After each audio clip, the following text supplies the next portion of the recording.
What is up, folks? My name is SkunkCommentary, and this is Zeuthen. Hello. And welcome to our podcast, the Book Nerds. And in this podcast, we talk about books we like and that finds our interest, basically. And this week, or this time at least, we're gonna talk about Salem's Lot, written by Stephen King.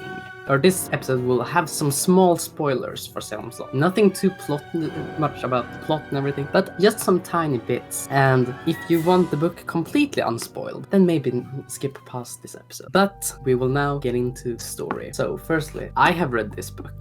I love this book. And Zeuthen, you're about to read Salem's Lot. What are your ideas? And what do you think will happen? Honestly, when I read the title Salem's Lot, it reminds me something that has been based on some horror movies. But I don't know, honestly. I guess it's something that has to do with vampires. Because Stephen King is most famous for creating creatures, such like monster who's doing their business, Like Pennywise? Yeah, just like that. Just like some very creepy monster. That is true. And a little bit about the book is that this was Stephen King's second book, released in 1975, if I'm not wrong. And this book, after the success of Carrie, this book is one of his big works. It was inspired by Dracula, and some people see it as a modern retelling of Dracula, with even some characters being either half ripped off of Dracula and all that. But this novel, yes, it revolves around vampires. But what I say, Zeuthen, shall we maybe meet our cast of characters, or some of the characters, please? I mean, we can meet some characters, very important characters in this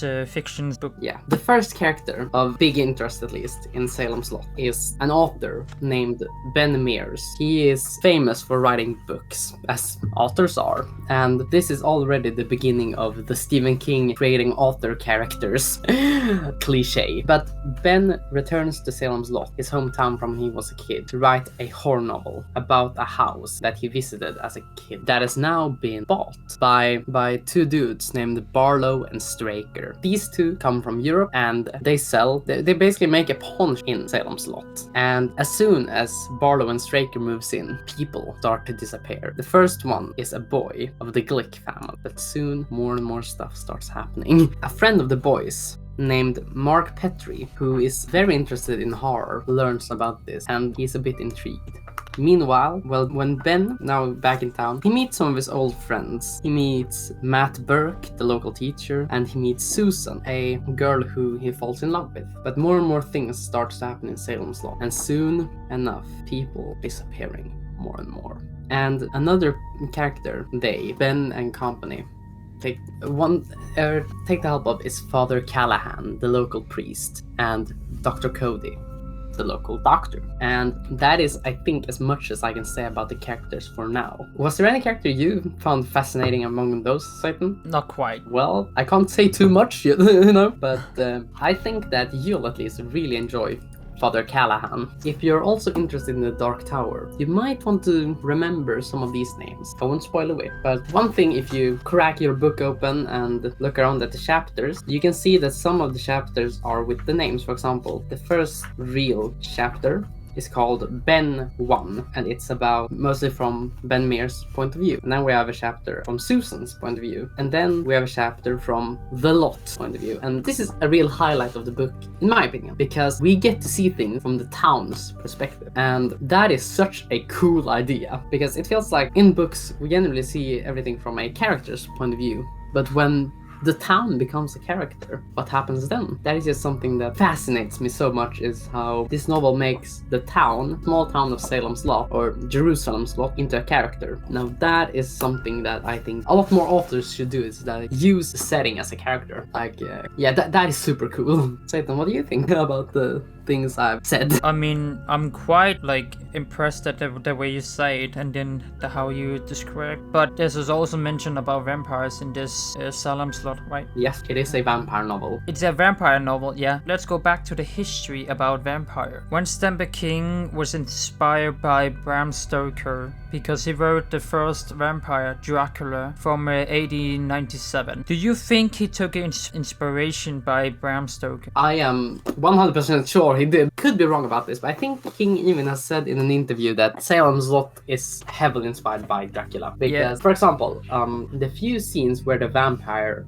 is described, where I won't be spoiling too much again, but the vampire will pop up a few times in the novel, and in some of those scenes, he's more the vampires in this novel are more similar to Bram Stoker's vampires, the classic, sharp fangs and they have a certain way of looking. But when we come to the history, it says something that Vlad the Impaler's bloodlust and cruelty was said to be inspired the most famous vampire of literature. But it also said that his name Dracula was translated from Latin a dragon after his father induction into the Order of the Dragon. We're talking about Dracula, and he was kind of created by Holy Roman Empire Sigismund for the defenses of Christian Europe against the Ottoman Empire, to make sure that all the Muslims is not trying to trespassing the Christian countries. And that's why we call Vlad the Third, who literally killed so many innocent people in this area where he lived. And some of this can be maybe credibility, because all the stories has been described that he made some very big spikes and impaled them literally, brutally. And it is also said that he also ate some humans and drank some blood of them, which made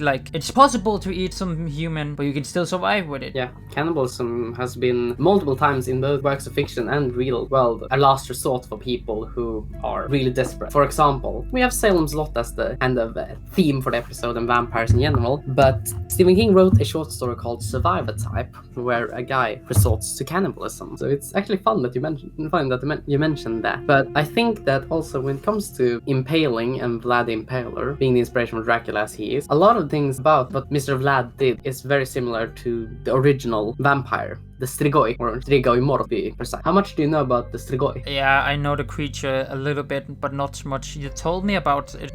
Me and SkunkCommentary, we usually talk about vampires we find interesting in, and he always mentions some different arts of vampire. Yeah, you have so many arts you can tell people who is watching this video. SkunkCommentary can be talking to this video for 2 hours about vampires. Honestly, I mean, I'm not joking at all. Yeah, vampires are one of my biggest passions right now, because I also write myself about them. But besides that, a lot of the myth with Vlad the Impaler and the Strigoi similar, but in different ways. For example, the best example I can give right now is the impaling, because when it comes to the classic Dracula story, they have to impale his heart to kill him. In real Romania and around that part of the world throughout history, people thought vampires were real, and they impaled people in their graves to make sure that no one did rise from the dead. And this is still happening throughout history, even though it is illegal. This article from The Guardian, called "A Village Still Enthralled to Dracula," tells of back in 2005, where some Romanian villagers they dug up a person's grave, gave him a vampiric exorcism, I think is the best way to describe it. And that involves some of the things that we see today in vampire media with garlic, but instead of using it as protection, they stuffed the mouth of the corpse full of it and all that. And also, you mentioned that he drank blood. We don't know actually for sure, because he just left all the swords behind. But the only thing we know the description of that people are being pale and with word, but we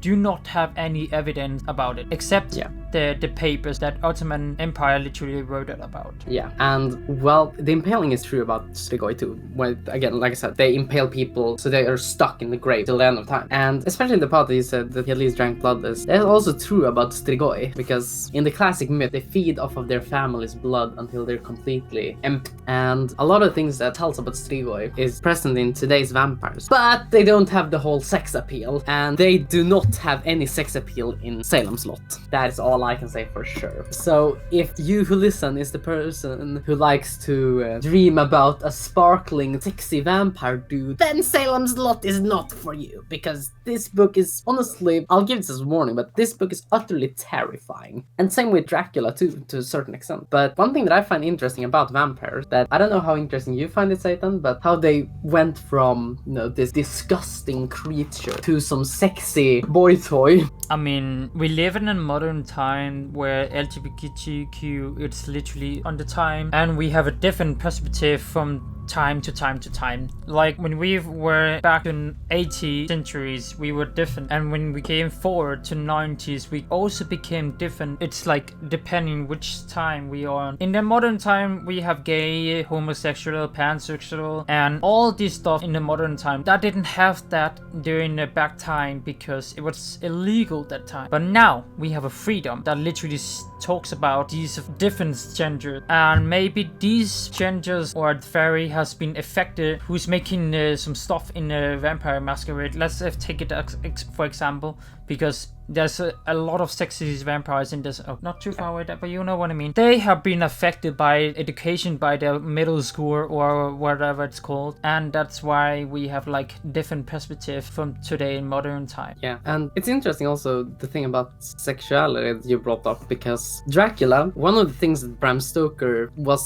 talking about the most in Dracula, or the thing he referring to, was that female sexual freedom, and that was the thing that made an 1800s dude shit his pants. Because back then Dracula is really about how the hot East European man comes and steal the perfect girl in England, and that is really interesting in itself. It was also that some of the women in Dracula are very free sexually, and they have many lovers and all that, and you can actually in Salem Slot see some of that. There is a minor character who has an affair with another man, and you can also in Salem Slot perhaps see some undertones of how American small villages don't want some Europeans coming and ruining everything. That is also another thing I found interesting about the immigration theme that is underlying in both Dracula and Salem Slot. How in Dracula the character is from Transylvania or Romania or some part of that, and in Salem Slot he is Polish, if I'm not wrong. Kurt Barlow, the vampire, is meant to be Polish, but yeah, we don't really know too much about him. And I think that is really interesting itself, how vampires has always been the person coming, the immigrant coming and stealing the native girl or stealing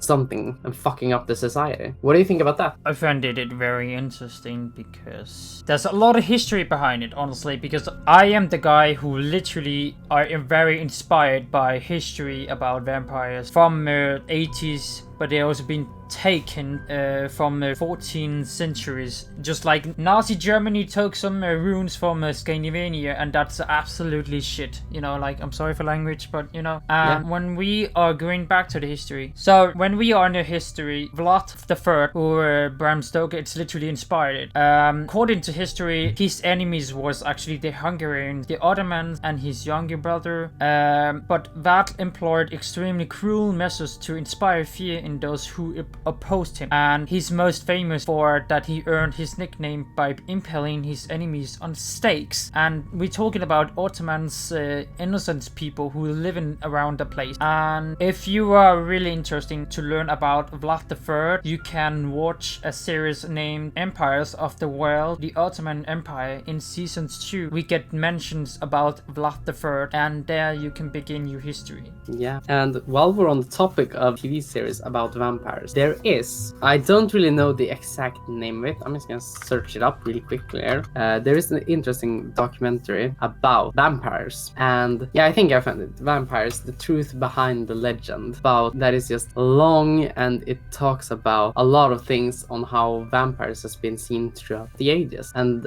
I think that, if I'm not wrong about this, it could be this episode, but yeah, there are a lot of episodes about how vampires are, and I think it's really interesting. Also, the TV series version of Salem's Lot from 1979 by the amazing Toby Hooper is good, but you should watch you should read the book first. Now we're going into some spoiler territory, and I think that this, at least, we'll talk a little bit about the beginning, and the first prologue is kind of the wrapping up of it all, and it is very much like the TV series where it begins with Ben talking about it. And I think that the prologue, at least, of Salem's Lot is so fucking cool. This prologue really cool, and this is also a little bit of a spoiler, but the book is divided into 3 parts plus prologue and epilogue, and I think that this is also really cool with how they've done it. We have the Marston House, chapter 1, the house Ben comes back to write about. Part 2, the Emperor of Ice Cream, which I think is a fun but cool name, and the last part is the Deserted Town. And yeah, the book in itself is just a masterpiece. Zeuthen, what ideas do you get from hearing those? I mean, I'm kind of surprised, but you didn't spoil as much. But I'm really excited to read about it because I find it really interesting because you mentioned it about it and you recommended it about it. So honestly, yeah, I'm just gonna start reading in some months, and I will be probably done by the end of the month. Not this month, but next month. Yeah. Because this book is literally about 653, so it's gonna take some a lot of time. But I think that's gonna happen a lot in this book. A lot will happen, my brother. I've read a lot longer books and shorter, and I think that this book is one of the best. Don't spoil, you motherfucker. I think that this is one of the best vampire books out there. And when you're done reading Salem's Lot, there are some other books you should read too, if you just can't get enough of Salem's Lot, because Stephen King has written 2 short stories in his short story collection Night Shift. In those 2 short stories, King has written about what happens after and before Salem's Lot. Those short stories are called One for the Road, which is the follow-up, and Jerusalem's Lot, which is the prequel. And I am actually right now waiting for my copy of Night Shift to arrive. Maybe in a couple months we might get a follow-up video when Zeuthen has finished Salem's Lot 2. And if you didn't know, Salem's Lot is super important for Dark Tower, especially part 5, The Wolves of the Kala. But I won't spoil in how it is. And the Dark Tower series in itself is a fucking masterpiece. Zeuthen, what do you think? How do you think it's connected to the Dark Tower? Honestly, I don't know about Dark Tower, so I'm just gonna think and listen to you what you say that Salem's Lot is very important to Dark Tower, because you mentioned about details are very connected to the Dark Tower, so I'm gonna be very focused when I read it. Yeah, take in every little detail, every single word of this masterpiece of a novel. Let's actually rate it. You'll have a before rating and I will have my rating. What do you say about that? Yeah, I do indeed. I agree. So, how many stars from 1 to 5 do you think you'll give it? I mean, I will probably give it, I don't know yet about the story, but yeah, I'm looking forward to read it. And from me who has read it, it's been a while ago. I think it's been over a year since I read it last time, but I might reread it sometime soon. Mainly because I'm right now on my journey to the Dark Tower, and that in itself is a cool thing that we'll have to get Zeuthen along for. But I think that this novel, it's not my favorite King. My favorite King novel is Cujo, and I'll get so much hate for that. But this novel, maybe 4.5 stars. It's amazing. But will Zeuthen's rating change? 4.5 out of 5 from me. And now the question is, will Zeuthen change opinion? Will I change my opinion after I've read The Dark Tower 5 in 3 months, because there's so many novels I need to read in between part 4 and 5? Who knows? Only time will tell. And well, thank you for listening to the first episode of The Book Nerds. Me and Zeuthen will soon be back in the next episode, where we'll talk about a novel that Zeuthen knows a lot better than I do. You'll have to wait and see to know which one it is. Until then, farewell.